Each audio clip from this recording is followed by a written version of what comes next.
So blessed that you are tuned in. I want to share something to you today that will change your life forever. And this is one of those messages that if you pull on it, you'll receive something. If you're just going to look at it, you're going to miss it entirely. Now, Paul is standing right in the middle of the Areopagus from Acts 17, verse 22. And he's saying, Paul said, "Men, Athenians, I see that you are fearful of gods in everything." And in another translation, he's actually saying, "I'm perceiving that you are very religious." And I want to focus on that term because what we're going to address here is that through religion, we are trying to get answers. Through religion, we tap into a motivational mode and an attitude where we want speakers and pastors and men of God to actually motivate us. And we are seeking for miracles and breakthroughs in times of recession, in times of where we need answers in our lives, in times where we need breakthroughs. And we call it, we want revival, we want breakthrough. But I want to bring to you, what I want to call, we need to seek I am. We need to seek the Lord, I am. And Paul is continuing now where he says, "For I have passed by and I saw the things that you worship." I'm passing by in the time, the age that we are living in, and I see the things that people are worshiping. And this is something that we're going to address here. It's going to help you, I promise you. So Paul is saying here, to the unknown God. So the area that he's finding himself here in Athens, there's a big sign saying, to the unknown God. He's finding this God, this statue that's actually saying, to the unknown God. And not knowing then whom you worship, Paul is saying, I make him known to you. So he's going to address the real God to you, the I am God. And that is my intention here with you today. I want to introduce to you the real God. The God who made the world and all things in it, verse 24 continues, "Since he is Lord of heaven and earth, does not dwell in temples made with hands, nor is served with men's hands, as though he needed anything, since he gives life and breath and all things to all." What a powerful scripture. What a great scripture. But I want to read another scripture from Isaiah 40. We have quoted it so many times. And here Isaiah is prophesying from verse 25 saying, "To whom then will you compare me? Or am I equal, says the Holy One." So very important here that we need to have a look at this now, because God is saying, "To whom will you compare me? To whom am I equal? Lift up your eyes on high, and behold who has created these, who brings out these hosts by number. He calls them all by the names, by the greatness of his might, for he is strong in power, not one is lacking." Now why do you say, "O Jacob," and speak, "O Israel, my way is hidden from Jehovah, and my judgment has passed over from my God"? People are saying that we don't see God anymore. We don't see the miracles of God anymore. But listen what Isaiah is prophesying. He's continuing verse 28. "Have you not known? Have you not heard that the everlasting God, Jehovah, the creator of the ends of the earth, does not grow weak nor weary? And there's no searching of his understanding. He gives power to the weary, and to him with no vigor he increases strength. Now even the young shall faint and be weary, and the young men shall utterly fall. But those who wait on Jehovah shall renew their strength. They shall mount up with wings as eagles. They shall run and not be weary. They shall walk and not faint." Isaiah 40, that was in the verse 31, it says renew. God will renew our strength. Another translation is actually saying he will change us. So my intention here is to bring a word to you that will change you. Change your thinking, change your mind, change your perception of how you see the world around you. I'm a person of faith. I don't mind calling myself a believer and all the things that go with that. The level of optimism, being a conqueror, the head and not the tail, being a winner. I like calling myself a faith person. Before people were called Christians, they were called believers. And I think it's a wonderful distinction to be called a believer.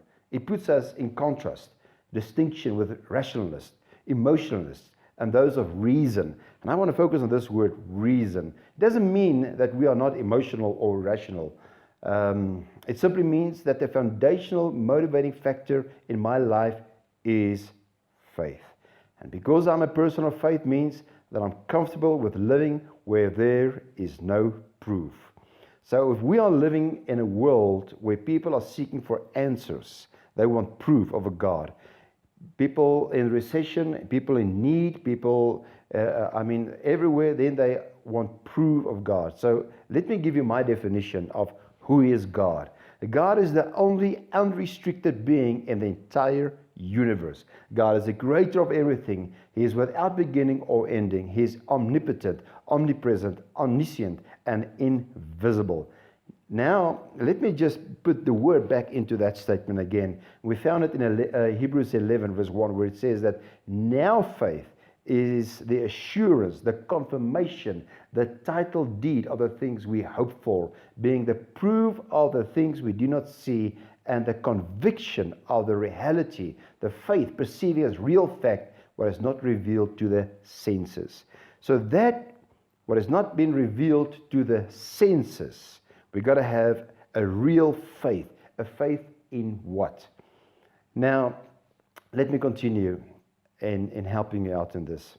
2 Corinthians 5:7 says, For we walk by faith, not by sight. So if I needed fact or proof, it would mean I'm not a person of faith. Because I have faith means I can live where there's no proof. If I had all the facts, all the evidence, and the proof, it would mean that I don't need any faith. My faith is not standing on something. My faith is which everything else stands on. My faith is not in search for evidence or facts. My faith is the evidence. Anytime people begin to argue about matters of the Bible like doctrine, the truth, the origin of God, it ends with the existence of God. And then it's followed with the nature of God and the attributes of God. People debate around this. They form their opinions on this and so forth. This is not my point. My point is this, that it's not faith. Remember, the just, God's righteous, shall live by faith. Now, I want to conclude the session with, there's 3 arguments, but I just want to mention 2 of those arguments or levels of where people are searching out God's existence. Number 1, since God has chosen not to leave any proof to his existence, people over the years searched God out to prove his existence. And some were good and some not. And this is the same thing what Paul said when he said that my perceiving is that you are full of religion. And because people are seeking God out, they are building themselves gods to search for answers, to search God, to search the real God out there. They want proof of that. But it left us on the level of thought, of physics, of natural laws, and theology.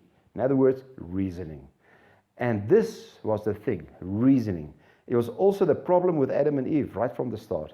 Now we sit with the thing that our children are learning, that we come from evolution and the universe was created out of a big bang.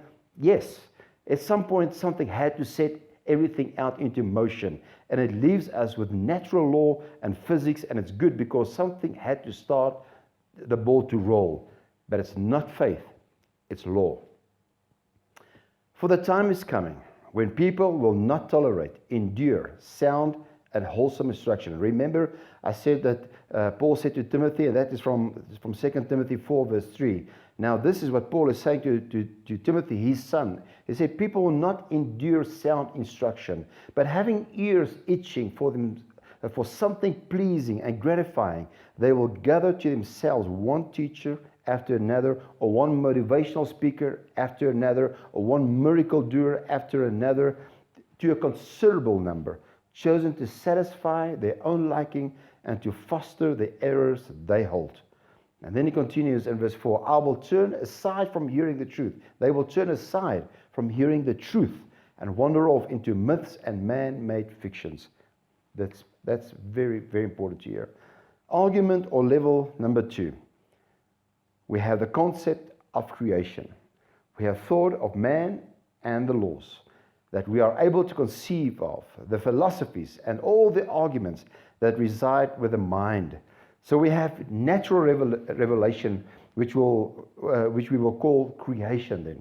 And when we deal with creation, the Bible tells us that creation says there's a God, and so we begin to look at the natural world then to see the existence of God in it. I've seen on Facebook so beautiful people saying they saw God in the clouds, and they saw God in the mountains, and they went out in the bush today, in the field and in nature, and they saw God, and they saw God in the healing, and they saw God in that service.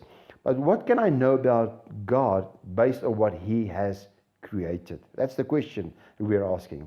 So this starts an argument on the existence of God and what He has created. Becomes something of the ethics of God. If I see a painting, I can assume that there is a painter. It did not paint itself. Whether there's a design, there is a designer. Now we're going to continue with this argument and bring to you the faith factor that the just shall live by faith, because God is I am. He is the Lord. Bless you.